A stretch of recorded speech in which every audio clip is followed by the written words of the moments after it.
ఒక కళాకారుని ఎంపిక చేసి బాపు చిత్ర మారుమోగే విధంగా ఈరోజు జాతీయ స్థాయిలో మన నిజాం బలవీర్ బాలకృష్ణ గారికి ఈ జాతీయ బాపు చిత్ర కళకు ఉన్నటువంటి కళావేదిక రవీంద్ర భారతిలో విశిష్ట అతిథులుగా చేతుల మీదుగా వచ్చింది.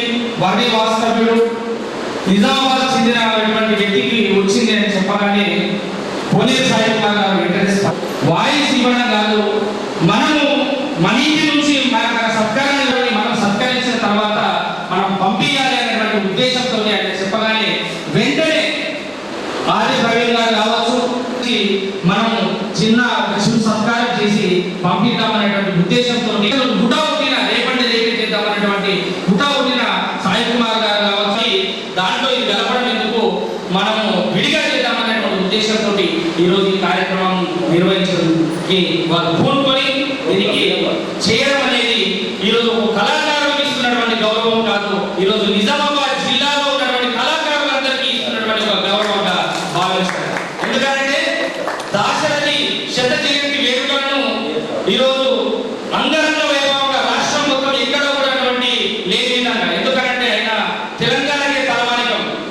నా తెలంగాణ కోటి రతనాల వీణ అని రాసి తెలంగాణను గురువుతో ఊహించినటువంటి వ్యక్తి ఆయన శత జయంతి వేడుకలను నిజామాబాద్ గడ్డ మీద నిర్వహించి, అలాగే వెన్నెల గద్దర్ బిడ్డ వెన్నెల గారిని పిలిపించి ఆయన ఇంత మంచి కార్యక్రమాన్ని ఏర్పాటు చేయడానికి వీళ్ళందరూ కూడా ఒక తాటి మీద తీసుకొచ్చినటువంటి వ్యక్తి సాయి కుమార్ గారు కావచ్చు. అలాగే సర్వ సమాజ్ కమిటీ కార్యనిర్వాహక సభ్యులు అధ్యక్షులైనటువంటి మన ఆది ప్రవీణ్ గారు కావచ్చు, జిల్లా రమేష్ గారు కావచ్చు, ఏ కార్యక్రమం ఉన్నా కూడా ముందుగా ఉంటారు. ముందుగా ఈ కార్యక్రమాన్ని పోలీస్ సాయి కుమార్ గారు ఎక్స్ కౌన్సిలర్ ఐఎన్సి, అలాగే ఆయన అందుగా ఇందులో లేదన్నట్టుగా కళా పోషకుడు, అలాగే ప్రతి ఒక్క విషయం ఏ కార్యక్రమం ఉందంటే ముందు వ్యక్తిని ఈరోజు సాధారణంగా వేదికపైకి ఆహ్వానిస్తున్నాను. ఏ కార్యక్రమం చేసినా కూడా నేనున్నాను, మీరు నడిపించుకోండి టైం పోషిస్తున్నటువంటి కోనేరు సాయి కుమార్ గారికి ఈ కార్యక్రమ బాధ్యతలు అప్పచెప్తున్నాను. హైదరాబాద్ రవీంద్ర భారతిలో మన ఈ జిల్లాకు చెందినటువంటి బాపు చిత్రకళ దాంట్లో జాతీయ అవార్డు ప్రకటించడం అనేది ఈ వసుంధర విజ్ఞాన వికాసం వివిధ రంగాలలో విశేష కృషి చేసినటువంటి పెద్దలు 2 సంవత్సరాలుగా వివిధ రంగాలకు కళా సాంస్కృతిక విజ్ఞాన రంగాలలో వేదిక మీద ఉన్నటువంటి పెద్దలు, కింద ఉన్నటువంటి మిత్రులు అందరూ కూడా నా యొక్క శుభానందనలు తెలియజేస్తూ కళలకు పెట్టిన పేరు ఎందు ఏ పాట ఇస్తున్నా, ఏ మాటైనా, ఏ కళా ప్రదర్శన అయినా ఇక్కడి నుండి ఆరంభమవుతుంది. హిందూ ఉన్నటువంటి చరిత్ర ఒక గొప్ప చరిత్ర కాబట్టి అదే ఉద్దేశంతో నేను మొన్న 7వ నెలలో 21వ తారీఖున డాక్టర్ దాశరథి గారి శత జయంతిని నిర్వహించాము. ఆ కార్యక్రమానికి రాష్ట్ర సాంస్కృతిక విధాన మండలి చైర్మన్ వెన్నెల గారిని, గద్దర్ గారి కూతుర్ని ఆహ్వానించడం జరిగింది. వారు ఇచ్చేసి ఆ కార్యక్రమాన్ని దిగ్విజయం చేయడం జరిగింది. ఎక్కడైతే కళలు ఆదరించబడతాయో, ఎక్కడైతే కళలు గుర్తించబడతాయో అక్కడ సస్యశ్యామలము పాడి పంటలతో ఆ యొక్క నేల పులకితమవుతుంది అనేది నానుడి. ఆ నానుడిని నిజం చేసినటువంటి వ్యక్తి ఇందూరి బలవీర్ బాలకృష్ణ గారిని ఈ సందర్భంగా మీ అందరి సమక్షంలో అభినందిస్తూ ఈ కార్యక్రమంలో ముందుగా మాట్లాడవలసిందిగా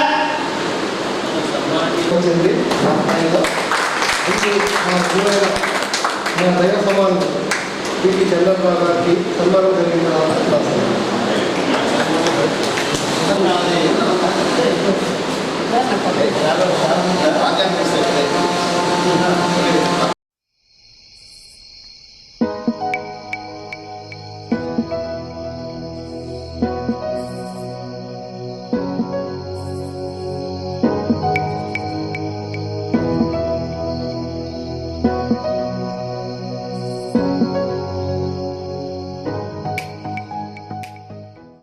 మంది సన్మానించుకోవడం అనేది చాలా అభినందనీయమైనటువంటి విషయం. అలాగే ఈరోజు ఇంత టెక్నాలజీ పెరిగిన తర్వాత అంటూ ఫ్లెక్సీలు అంటూ గ్రాఫిక్ డిజైన్ అంటూ వచ్చిన తర్వాత కూడా ఈరోజు రేఖాచిత్ర కళాకారులకు,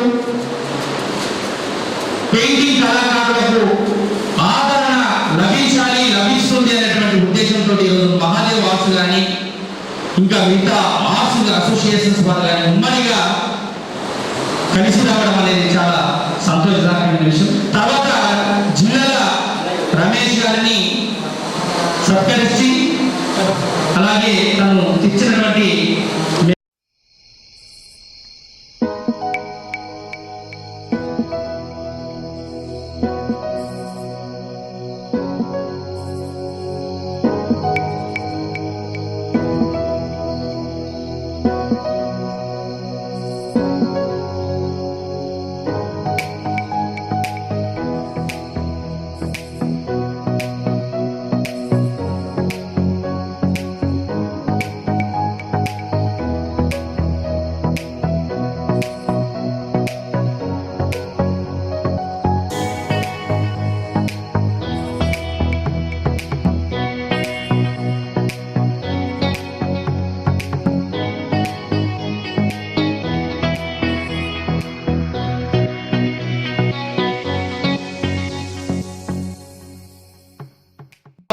వర్ణి మండలంలో పుట్టినటువంటి వ్యక్తి ఈరోజు జాతీయ అవార్డు పొందడం, రవీంద్ర భారత్లో 22వ తారీఖున వసుంధర విజ్ఞాన వికాస మండలి వారు ప్రతి ఏటా ఇచ్చేటువంటి అవార్డు జాతీయ ఉత్తమ చిత్రకళ అవార్డు ఏదైతే ఉన్నదో అది ఈయన రావడానికి ముందు ఈయన యొక్క పట్టుదల కృషిని కొద్దిగా వివరిస్తాను.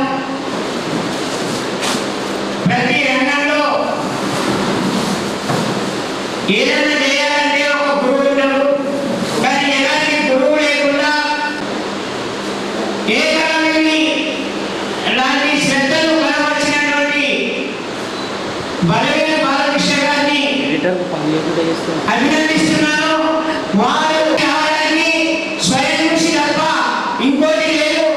ప్లాస్టిక్ పాశ్చర్యతోని విగ్రహాన్ని ఆయన తయారు చేసే స్థాయికి ఎదిగారు. అదేవిధంగా అనేకమైనటువంటి బహుమతులు ఆయన తీసుకోవడం జరిగింది, తయారు చేయడం జరిగింది. విగ్రహాన్ని ఆయనకి చిత్రాలు గీయడం జరిగింది. కాబట్టి ఇలాంటి కళాకారులను గుర్తించడం అనేటువంటిది దాశరథి శతజయంతి కమిటీ ప్రతి రోజే మేము చెప్పడం జరిగింది. సంవత్సరం పొడవునా ఇలాంటి కళాకారులని సన్మానించడం, ఇలాంటి కళాకారులని ప్రోత్సహించడం జరుగుతుందని, కాబట్టి వారికి సందర్భంగా శుభాకాంక్షలు తెలియజేస్తూ మొదటగా మాట్లాడవలసిందిగా ఆదిపేట గారిని కోరుతాము. పోరాటం చేసిన ఉద్యమకారులైనటువంటి కోనేరు సాయి కుమార్ గారికి ప్రత్యేకంగా ఈ అవకాశం ఇచ్చినందుకు ధన్యవాదాలు తెలుపుకుంటూ, అలాగే ఈరోజు సన్మాన గ్రహీత అయినటువంటి బలవీర్ బాలకృష్ణ గారికి ప్రత్యేకంగా శుభాకాంక్షలు తెలియజేసుకుంటూ, ఇక్కడికి విచ్చేసినటువంటి మన పెన్షనర్ అసోసియేషన్ జిల్లా అధ్యక్షులు రామ్మోహన్ రావు గారికి మరియు జిల్లాల రమేష్ గారికి, బిల్డర్ అసోసియేషన్ జిల్లా అధ్యక్షుడిగా ఉన్నటువంటి జిల్లాల రమేష్ గారికి, అలాగే ఐటీఐ ప్రిన్సిపాల్ అయినటువంటి ఎల్లయ్య గారికి మరియు గంగకిషన్ గారికి, కాంతారావు గారికి, మన యొక్క ఎన్నూరు కళాకారుల్ని మనం సన్మానించుకోవడం అంటే మన కుటుంబ సభ్యుల్ని సన్మానించుకున్నట్టునే ఉంటుంది. ఎందుకంటే బల్వీర్ బాలకృష్ణ గారు 32 సంవత్సరాలుగా ఈ వసుంధర విజ్ఞాన వికాస వారు మా కళాకారుడికి గుర్తించడం కోసము మన బాపూజీ యొక్క కళాగ్రహీతగా జాతీయ అవార్డు ప్రకటించడం చాలా ఆనందంగా అనిపించింది. అటువంటి సందర్భంలో వారిని సన్మానించుకోవడం చాలా సంతోషకర విషయం. ఇటువంటి అవకాశం నాకు ఇచ్చినందుకు ప్రత్యేకంగా పెద్దలందరికీ కూడా ధన్యవాదాలు తెలుపుకుంటూ, మన ఇందూరు గడ్డ ధాన్యాగారగడ్డ. అటువంటిది కళాకారులకు కూడా ఈ విధంగా కళాకారులను జన్మనివ్వడం చాలా సంతోషించదగ్గరం. అలాగే క్రీడాకారులను కూడా మన ఇందూరుగడ్డలో చాలా మంది కూడా క్రీడాకారులు కూడా గుర్తింపు పొందిన వారు ఉన్నారు. వారిని కూడా ఈ విధంగానే సన్మానించుకునే అవకాశం రావాల్సిందిగా మరొకసారి మన యొక్క ఈ యొక్క బృందానికి ప్రత్యేకంగా తెలియజేసుకుంటూ ఈ అవకాశం ఇచ్చినటువంటి పెద్దలందరూ కూడా ప్రత్యేకంగా ధన్యవాదాలు తెలుపుతున్నాను. చిత్రాలు తెలుగు ప్రాంతంలో విశేష ఆదరణ పొందినాయి అంటే ప్రతి పాత్రని కూడా ఆ విధంగా తీర్చిదిద్దారైనా విజయమాల గారు వేదిక మీద రావాలి. మన జిల్లా వాసి తీసుకోవడము బాపు గారికి నిజంగా ఎంతో ఘనకీర్తిని తీసుకొస్తుంది. ఈయన కూడా ఘనకీర్తిని తీసుకొస్తుందనే సందర్భంగా తెలియజేస్తూ ఇప్పుడు చంద్రరావు గారు మాట్లాడాల్సిందిగా కోరుతా ఉన్నాను. పెద్దలు చిరకాలంగా నిజామాబాద్లో చాలా మందికి అనేక రంగాల్లో గురువుగా వారి యొక్క సేవలను అందిస్తున్నారు. కాబట్టి వారిని సభముఖంగా మాట్లాడాల్సిందిగా నేను కోరుతా ఉన్నాను.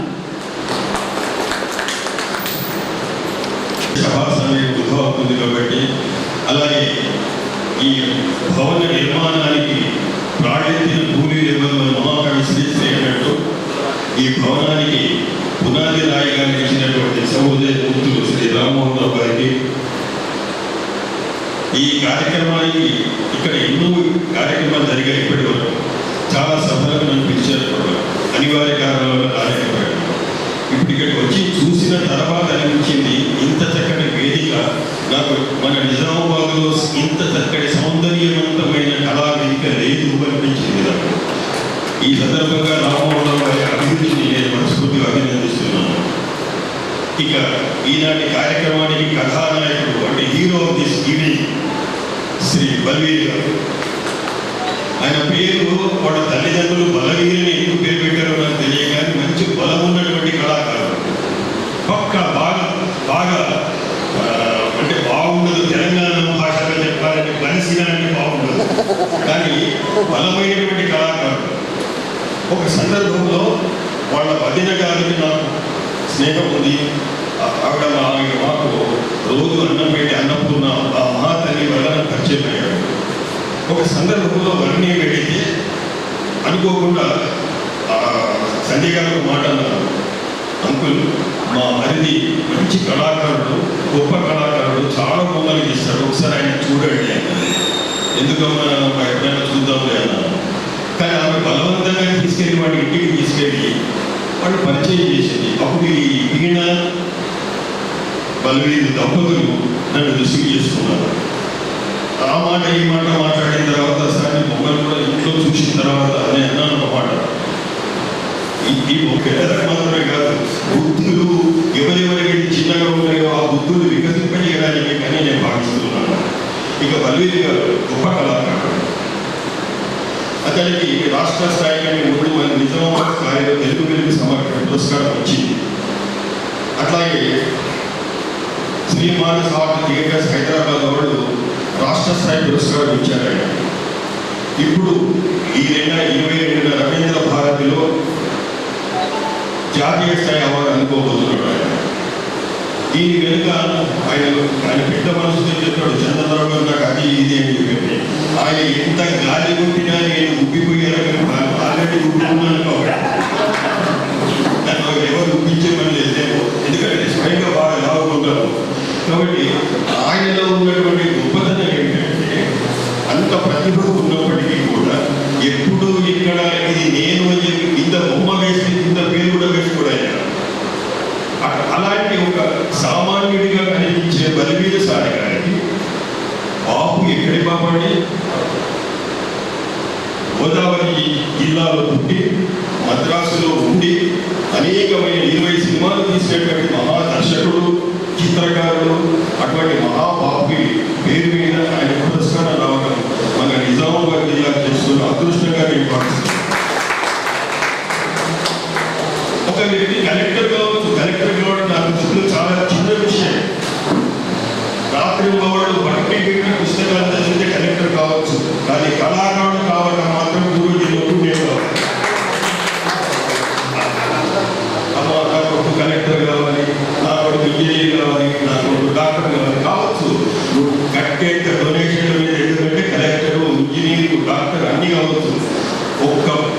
పెన్సిల్ పట్టుకొని బొమ్మని చెప్పేది ఎవరు?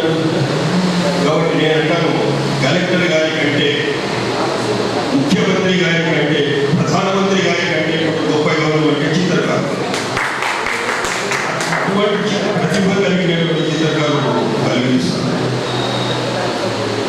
ఒక సందర్భంలో నేను పుస్తకం బాగా చదువుతాను. మహాత్మా గాంధీ జీవిత చరిత్ర చదువుతుంటే ఆ మహాత్మా గాంధీ సందర్భం వచ్చింది కాబట్టి కస్తూరిబా ఏదో మాట్లాడుతుంటే ఈయన చిరాకు కట్టుకోలేక ఒక చెంపదలు కొట్టాడు. రాత్రి చదివిన చాప్టర్ కొట్టిన తర్వాత అందరూ బయట నన్ను మహాత్మా గాంధీ అంటారు, నేను ఆర్యంగా చేసుకున్నా, ఇది నేను ఎంత తప్పు చేశానని బాధపడుతూ ఉంటాడు.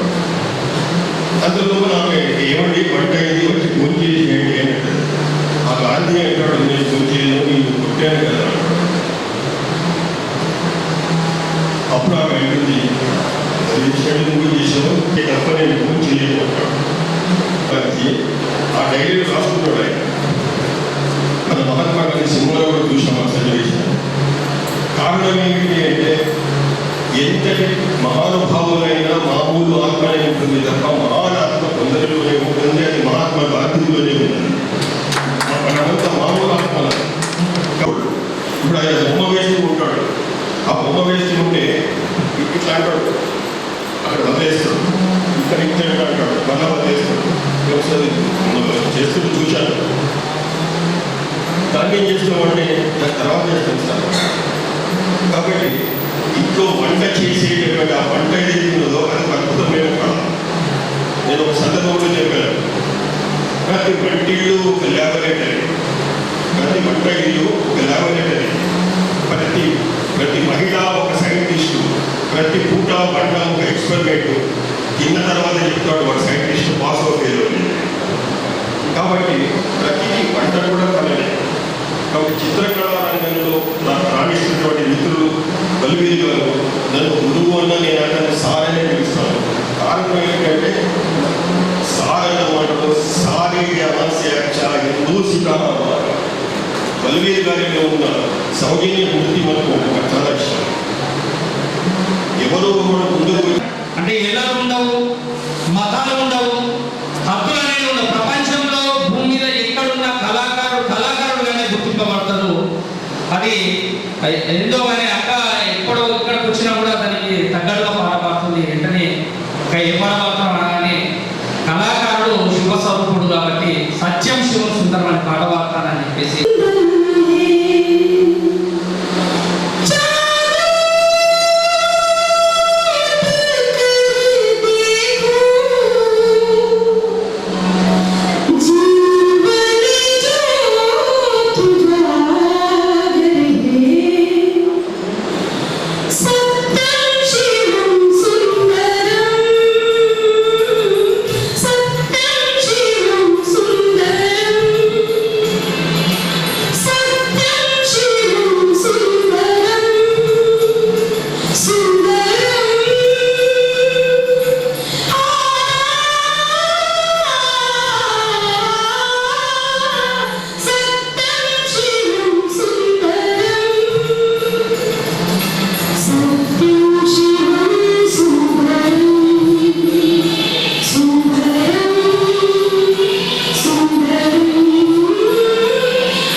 గుడి దగ్గర ఉన్నాను.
ధన్యవాదాలని మన మీకు అభినందనలు తెలియజేస్తున్నాను. ముఖ్యంగా ఇవాళ జాతీయ స్థాయిలో అవార్డు పొందుతున్నటువంటి బల్వీర్ బాలకృష్ణ గారికి, ఎందుకంటే ఒక మారుమూల గ్రామం నుంచి ఎదిగి ఈరోజు జాతీయ స్థాయి వరకు వెళ్ళడం అనేది చాలా గొప్ప.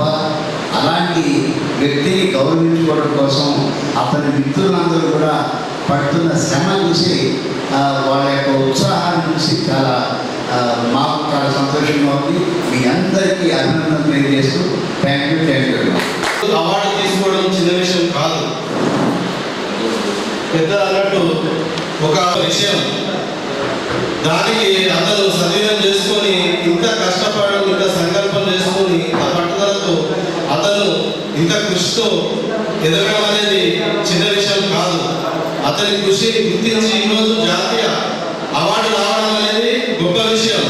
దానిని గుర్తించి మన ఇందూరు గడ్డ మీద నుంచి వచ్చిన వ్యక్తికి మన వసుంధర ట్రస్ట్ విజ్ఞాన వికాస మండలి వారు 32 years నుంచి కళాకారులను సన్మానించడము, వారికి గుర్తించి ఇచ్చేయడం అనేది జరుగుతుంది. వారికి నా యొక్క ధన్యవాదాలు. ఎందుకంటే ఒక వృత్తి విద్య అనేది చేయడం ద్వారా మనకు దాన్ని గుర్తింపు అనేది వచ్చినప్పుడే దానికి మన సమాజంలో గుర్తింపు అనేది వస్తుంది. 10 మందికి తెలిస్తేనే ఒక గుర్తింపు, తెలియకపోతే గుర్తింపు అనేది ఉండదు. దీనివల్ల అందరూ గమనించాలి. మనము ఇప్పుడు ఏదైతే సారు అందరికి మన బలమైన సారు దొరికినట్టు పెద్ద సారుకు ఇంకా అతను కూడా మన బలమైన సారు ఎంతో మందిని తీర్చిదిద్దాలన్న కోరిక, ఎంతో మంది పిల్లలు వాళ్ళని తీర్చిదిద్దాలన్న కోరిక ఈ స్టేజ్ మీద వాళ్ళకు మాట ఇవ్వాల్సిందిగా నేను కోరుచున్నాను. మా బిడ్డ అసోసియేషన్ నుంచి సన్మానించడం జరిగింది. నాకు అవకాశం ఇచ్చినప్పుడు పెద్దలందరికీ నా యొక్క ధన్యవాదాలు. రంగము వివిధ అనేక కష్ట నష్టాలు ఎదుర్కొంటున్నది ప్రస్తుత తరుణంలో. ఈరోజు పెయింటర్స్ కానీ చిత్రలేఖనం కానీ ఎక్కడ ఆదరించబడతలేవు. ఎందుకంటే కంప్యూటర్ యుగంలో శాస్త్ర విజ్ఞానం పెరిగింది కాబట్టి ఫ్లెక్సీలో అనేటువంటి వచ్చిన తర్వాత వీరి గుర్తింపు లేకపోతే ఇంతకుముందు ఏం జరగాలన్నా కూడా పెయింటర్ దగ్గర కానీ చిత్రలేఖనం వద్ద గుర్తింపు ఉంటుండే. ఇవాళ అంతా మోడర్నైజేషన్ అయిపోయింది కాబట్టి ఈ పరిస్థితుల్లో కూడా పెయింటర్స్ ని ప్రభుత్వం గుర్తించి ఆదుకోవాలని సభ ద్వారా ఈ యొక్క సన్మాన కార్యక్రమం ద్వారా డిమాండ్ చేస్తా ఉన్నాము. వృత్తిని కోల్పోయి రోజులో పడినటువంటి ఈ చిత్రలేఖనం ద్వారా వారిని వృత్తిలోకి తీసుకొస్తున్నాము. కాబట్టి ప్రభుత్వం నిర్ణయం గుర్తించి వారి రక్షణకు చర్యలు తీసుకోవాల్సిందిగా, వారి కుటుంబ పోషణ కూడా సరిగా జరగడం లేదు, వారి పట్ల కూడా ప్రభుత్వం శ్రద్ధ వహించాల్సిందిగా కోరుతా ఉన్నాము. అదే సందర్భంలో ఇక్కడ విచ్చేసినటువంటి పాలిటెక్నిక్ ప్రిన్సిపాల్ గారు వారిని నాశగా వారిని మాట్లాడాల్సిందిగా కోరుతున్నాం. మా తమ్ముడు నుంచి రెండు విషయాలు పంచుకోవాలి. మా తమ్ముడి గురించి చెప్పాలంటే మాది గొప్పతనం చెప్పుకోవడం కాదు, కానీ వాడు చిన్నప్పటి నుంచి స్వయం కృషితో మాది మంచి బ్రతికే కుటుంబం. కానీ మా చిన్నప్పుడు చాలా ఇబ్బందులు పడ్డాము. వాడు స్వయం కృషితోనే చిన్న అంటే ఏకలేవులా ఎంతమంది చెప్పినట్టు కోలేరు సాయి కుమార్ గారు చెప్పినట్టు ఏకలేవులాగా వాడు కృషి చేసుకొని ఎంతో కష్టపడి చాలా ఎండనక వాననక మా కుటుంబం ఎంత అంటే చాలా ఇబ్బందులు ఉండేది ఆర్థికంగా. అప్పుడు మేమందరం పెళ్ళిళ్ళ ఉంటే నేను ఉన్నాను, మీకు ఎందుకు మీరు పెళ్లి చేసుకోండి పర్వాలేదు, నేను పోషిస్తాను, నేను ఉన్నాను ధైర్యం చెప్పాడు. చెప్పి ఎండనక వాననక మన చదువు కూడా పక్కన పెట్టి వాడు పై చదువు చదవాలని చాలా ఇంట్రెస్ట్ ఉండేది. కానీ చదువులు కూడా మానుకొని ఈ వృత్తిలోనే వాడికి ఈ కళావృత్తి అంటే చాలా ఇష్టం. చిన్నప్పటి నుంచి ఎక్కలలాగా వాడు ఏ గురువు లేకుండా నేర్చుకొని అన్ని పెయింటింగ్స్ చేసి విగ్రహాలు కూడా తయారు చేసి ఆ మధ్య మన తెలంగాణ తల్లి విగ్రహాలు తయారు చేసి, గణపతి విగ్రహాలు తయారు చేసి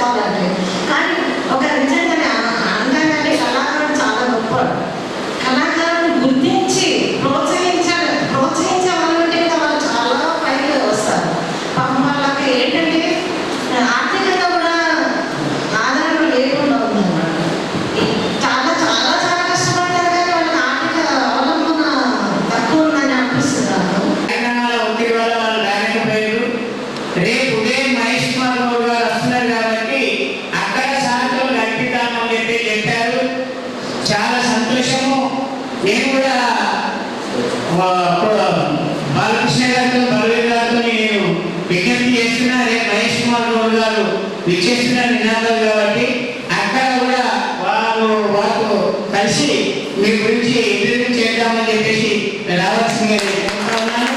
అదేవిధంగా వారు నాతో పాటే గిరాజ్ కాలేజీలో విద్యార్థి సంఘం నేను అధ్యక్షుడు, వారు ఉపాధ్యక్షుడు పనిచేశారు.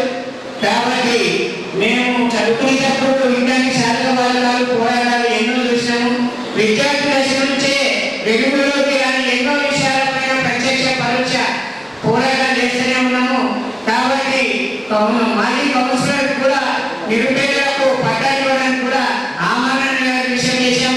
కాబట్టి వెలుగులోకి కానీ ఎన్నో విషయాల గురించి వెలుగులోకి తీసుకొచ్చి జీవం పోసి సజీవంగా బతికించడమే మా ఉద్దేశం, నా ఉద్దేశం. కాబట్టి ఈ సమావేశాన్ని అందుకోసమే ఏర్పాటు చేయడం జరిగింది.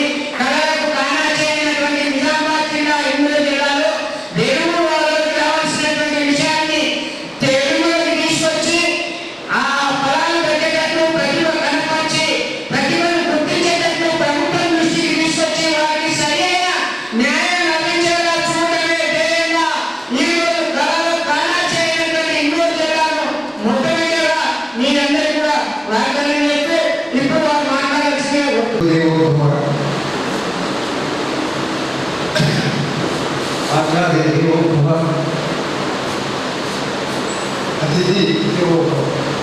అతిథులందరికీ వేదికలను అలంకరించిన పెద్దలందరూ అతిథులందరికీ పేరు పేరుగా వందనాలు. ఇక్కడ వేదికలను అలంకరించిన సోషల్ మీడియా ఇన్ఛార్జ్ శేఖర్ గారికి భాష లేకుండా భావాన్ని పలికించేది. ఎందుకంటే నేను ఒక సినిమా చూశాను సార్, దాంట్లో కళాకారుడు మూగవాడు, ఆయన మాటలు రావు, అతనికి టీ కావాలి, ఛాయ్ కావాలి, వెళ్ళి నీకు ఏం కావాలని అడిగితే అప్పుడు ఆయన ఎట్లా చెప్పగలుగుతాడు? అయితే మూగ భాష కావాలా లేకపోతే చిత్రకళ ఆయన ఎట్లా చూపిస్తాడంటే చేతితో కప్పు తీసి కప్పు కింద శ్వాసాలు తీసి ఇట్లా పైన పొగలుతున్నాడు. ఇక్కడ భాషతో ఆయనకు సంబంధమే లేదు, ఆయన చిత్రకళనే ఆయనకు భాష లేదు. అలాంటి చిత్రకళ నాకు నిర్మించిన వాళ్ళనే ఆ సంవత్సరం అంటే దీని ఇప్పుడు దీనిగా ఒకటి చెప్పుకోవాలి సార్. మా అమ్మ వాళ్ళ నాన్న కోరట్పల్లి రామదాసరావు గారు మా అమ్మ చెప్పేది. నాకు ఎట్లా అవుతుందంటే బహుశా ఆయన జీన్స్ కావచ్చు, అంటే ఆయన వాసంతమే అయ్యిండొచ్చు. ఎందుకంటే మా నాన్న కూడా ఇట్లనే బొమ్మలు గీస్తుంటే ఆయన గీసిన రాజపత్రం మీద కృష్ణుడి బొమ్మ ఇప్పటికీ మా దేవుడి గుడిలో పెట్టి పూజించుకుంటాం సార్. అట్లా అది నిలబడుకుంటున్నారు. అంటే మా అమ్మగారు వాసంతుంది నాకు ఎలా అవుతుంది. ఇంకోటి మా అమ్మ నుంచి ఇంకోటి కూడా అవుతుంది, గాత్రం. మా అమ్మ మంచి గాయని, ఆమె గాత్రం సంగీత పరిజ్ఞానం మాకు లేదు, కానీ దేవుళ్ళ పాటలు మంచిగా పాడుకుంటాం. ఇది కళలు మా అమ్మ వాసంతంలో లేకపోతుంది. నాకు తెలిసి నా 60 ఏళ్ళ నుండి ఈ చిత్రకళ ప్రారంభమైంది. నేను 1-2 తరగతుల్లో బహుశా ఊరికే 2 బొమ్మలు తీసేవాడు, అయితే గణపతి లేకపోతే గణపతి హనుమంతు అంతే, ఇంకా నేనే తీసేయలేదు. అట్లా 6వ తరగతి వరకు. అప్పుడప్పుడు ఈ మా మిత్రులు అంటే ఆ మొక్క కవలికలు ఏం లేవు, కానీ వాళ్ళు చేసి ఇప్పుడు రాష్ట్రాలు అనుకుంటే ఆయన రాసినట్టు బొమ్మలు తీస్తుంది, ఆయన పరిగెట్టుకున్నట్టు అట్లా బట్టి బొమ్మలు తీస్తుంది. నా 12వ ఏట నేను 6వ తరగతి చదివేటప్పుడు నాకు మొట్టమొదటిసారిగా అంటే ఒక గురువు రూపంలో ప్రోగ్రాం లభించింది సార్. నేను ఇట్లానే దేవుళ్ళ బొమ్మలు తీసే ఇది చూసి మా బోధనాపాధ్యాయులు గౌరవనీయులు శ్రీ ముప్పాల బాలగంగాధరరావు సార్ ఈ బొమ్మలు తీయడం చూసి అరే ఊరికే దేవుడి బొమ్మలే కాదు, ప్రకృతి పల్లెటూరు అందాలు, ప్రకృతి అందాలు ఇవన్నీ తీయాలని తెచ్చి మ్యాగజైన్ తెచ్చి నాకు ప్రాక్టీస్ చేయించింది. అంతేకాదు ఒక గణతంత్ర దినోత్సవం జనవరి 26 బోధనలో భాగంలో జరిగిన చిత్రకళ పోటీల్లో నన్ను పాల్గొనింపజేసి ఫస్ట్ నేను పాల్గొన్న మొదటి పోటీలోనే బహుమతి గెలుపొందడం జరిగింది సార్. ఆ బహుమతితో పాటు మా సార్ గారు అందుకోసం అంటే అతను నేర్చుకున్న నాలుగున్న కళలు నైపుణ్యాన్ని గుర్తించి వెన్ను తగ్గింది కాబట్టి అదే ఆత్మవిశ్వాసంతో అదే పట్టుదలతో ఆయన ఇచ్చిన ప్రోత్సాహంతో ఈ స్థాయికి ఇప్పుడు సాధించినట్టు పిల్లలకు కావాల్సింది ఒక బహుమతి వస్తే సాధించ వాడు కాపాల్సిన అవసరం లేదు. వాడే ఇక తిరిగిపోతూ ఉంటాడు పెట్టు అట్లా నాకు మొదటి సోపానం మా గురువు గారు ముప్పాల బాలగంగారావు అవుతారు. అక్కడి నుంచి ఇంకా నాకు ఏర్పడిన శ్రద్ధ ఆసక్తి నన్ను ఈ స్థాయికి తీసుకొచ్చింది. ఆ చిత్రకళ మీద ఏర్పడ్డ ఆసక్తి ఈ స్థాయికి తీసుకొచ్చిందని నేను సభాముఖంగా తెలియజేసుకుంటున్నాను. మా సార్ గారు పాఠాలు నేర్చుకున్న గురువు గారు ఎంతో కొద్దిగా గౌరవం గర్వం కలిగినాం కదా అట్లా నిజంగా అంటే ఒకప్పుడు అంటే నాకు చేసినప్పుడు మాకు అంటే పుస్తకాలు చాలా పెద్ద కుటుంబం 11 అయితే 12 అయినా కూడా ఆ పాతకాలం పరుచుకొని ఫుట్బాల్ మీద షాపుల్ని పండుకున్నాడు. ఏమనిపించేది పొద్దున్న వేసి మళ్ళీ ఇది పబ్లిక్ టాయిలెట్ ఉంటే కదా అక్కడ పోయి స్నానం చేసి వచ్చి మళ్ళీ రోజు వర్క్ ఇట్లా గడిచింది.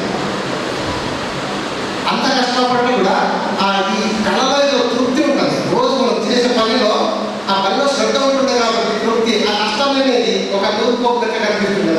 ఆ కష్టాన్ని కట్టుకున్నాం అట్లా ఏది ఆ పని చేసినప్పుడు మా జీవితం తెగిన కార్యక్రమం లేకుండేది. అప్పుడు ఉమ్మడి ఆంధ్రప్రదేశ్ రాష్ట్రంలో నేను పోలి జిల్లాలు కేవలం 2, ఒకటి విజయనగరం, ఇంకోటి శ్రీకాకుళం. ఆ 2 జిల్లాలు తప్ప ప్రతి జిల్లా తిరిగిన సార్ ఏది ఈ గోడల మీద వాల్ పెయింటింగ్ చేసుకోవడం. అంటే ఈ గోడల మీద వాల్ పెయింటింగ్ పెద్ద పెద్ద కంపెనీలు ఉంటాయి కదా ఆ వాల్ పెయింటింగ్ చేయడానికి వెళ్ళినప్పుడు అప్పుడు ఊరు కానీ మండలాలు కానీ ఇంత అభివృద్ధి చెందలేదు. మండలాల్లో కనీసం ఒక లాడ్జీ ఉండేది కాదు.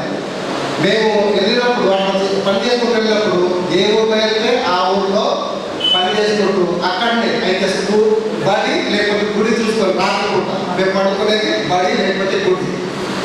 మన తెలంగాణలో అయితే అప్పుడు అంటే కొద్దిగా నక్సలిజం ఎఫెక్ట్ బాగుంది. మేము పోయిన మారుమూల గ్రామంలో వాళ్ళు చెప్తుంది బాబు ఇక్కడ పడుకో అంటే మేము డైరెక్ట్